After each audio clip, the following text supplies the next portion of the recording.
It's Friday, November 24th, recording this from Cambridge in the United Kingdom. And the reflection for this recording is on the question, why did Henry Corbin exceed Heidegger? Why did Henry Corbin exceed Heidegger? There's an interview that you can find on the Amos Corban website, which contains a lot of resources on Henry Corbin. And there's an interview closer to the end of Corbin's life with Philippe Nemo. And there's a key passage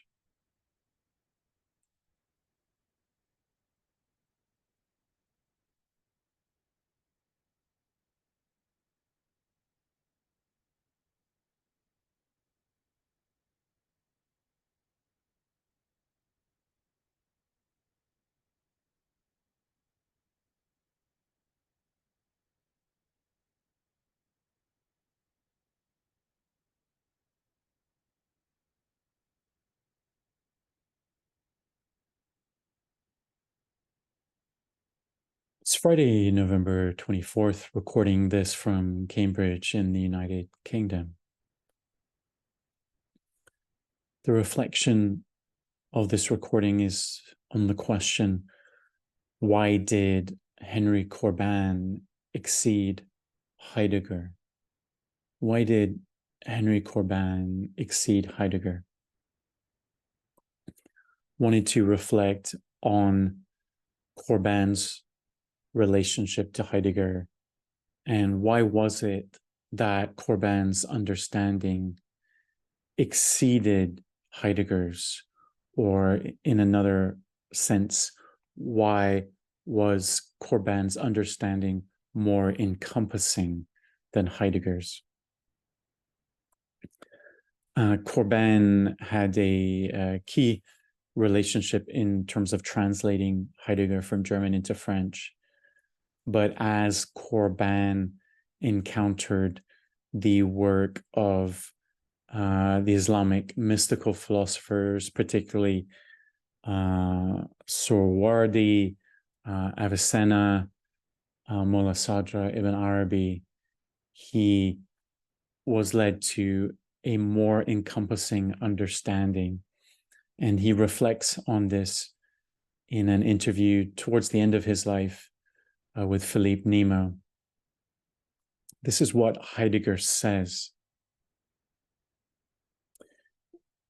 Heidegger says, we are now touching upon the fundamental difference that underlies the passage, my passage, from Heidegger to Suhrawardi, a difference upon which I would like to conclude. So what he says is,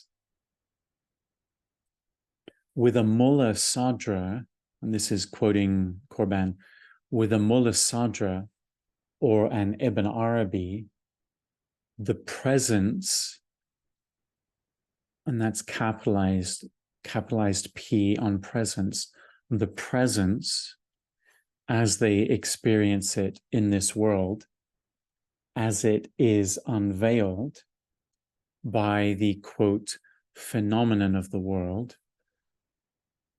lived by them, is not that presence whose finality is death, a being towards death, but a, quote, being towards beyond death.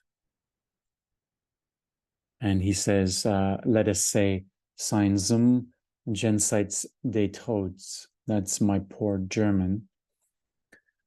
He says, Corban says, one may see quite clearly that the conception of the world, the pre-existential philosophical choice, whether it be that of Heidegger or that of our Iranian theosophers, is itself constitutive of the Da, of the Dasein, of the act of being there, present to the world and its variants. From here on in, all that remains to be done is to hold and press this notion of presence as closely and as intently as possible to what is this human presence, this being there, present. So Corban is pointing to, he's suggesting that Heidegger's conception of being or Dasein or presence is limited by a pre-existential conception that this being is a being towards death, that there is a finitude contained in Heidegger's understanding of Dasein or being. He's contrasting that with a Mulla Sadra or an Ibn Arabi understanding this presence as a being towards beyond death.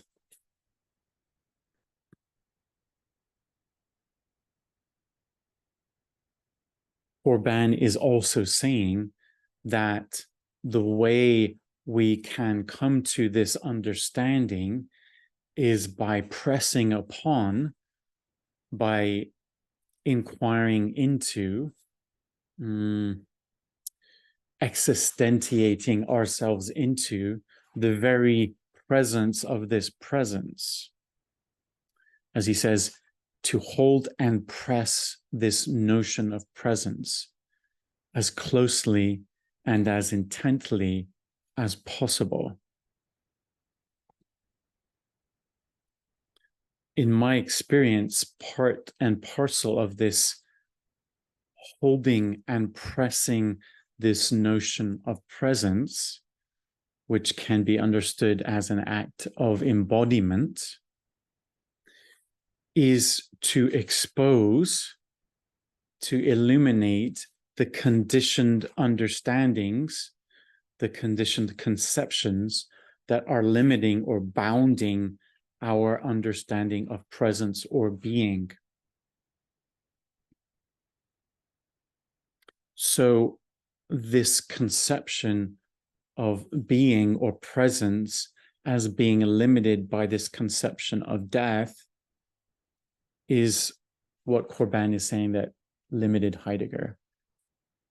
And he's saying that this being towards beyond death, to holding a conception or a openness to presence that is more encompassing than the limitation of what we think of as death, the boundedness of what we think of as death, which, as I reflect on this now, is a kind of boundedness or encompassing that is theorized on the basis of a kind of individual or isolated or monadic self. We're opening up ourselves to a presence that is beyond a limited conception of presence as reflected in the very powerful and expansive work of Heidegger. So Corban clearly found Heidegger's work incredibly meaningful. Heidegger pointing us to a beingness, to presence that is incredibly constitutive of who we are, incredibly inactive of who we are. This foundational, you could say, identity or ground of being of who we are. And yet Corban is saying we need to go beyond Heidegger's boundedness, his, let's say, prejudgment of what presence is. We need to go beyond that to an understanding of presence that is a being towards beyond death.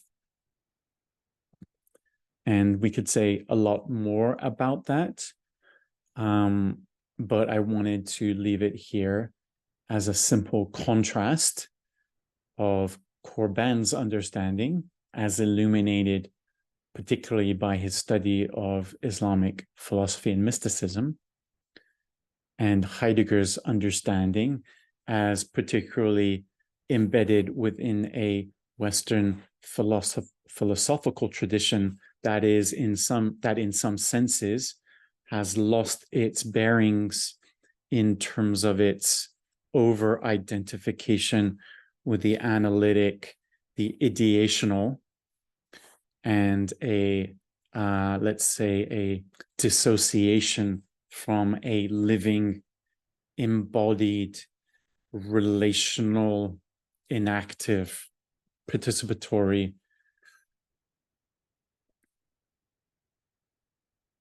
beingness in a foundation of presence, in a foundation of being that is not limited or bounded, or that can be understood to be not limited or bounded in the sense that we have historically seen it in recent hundreds of years in the Western tradition. So that's Corban's invitation to exceed our limited understanding and to enter into a participatory relationship with this presence beyond death. Thank you for your interest.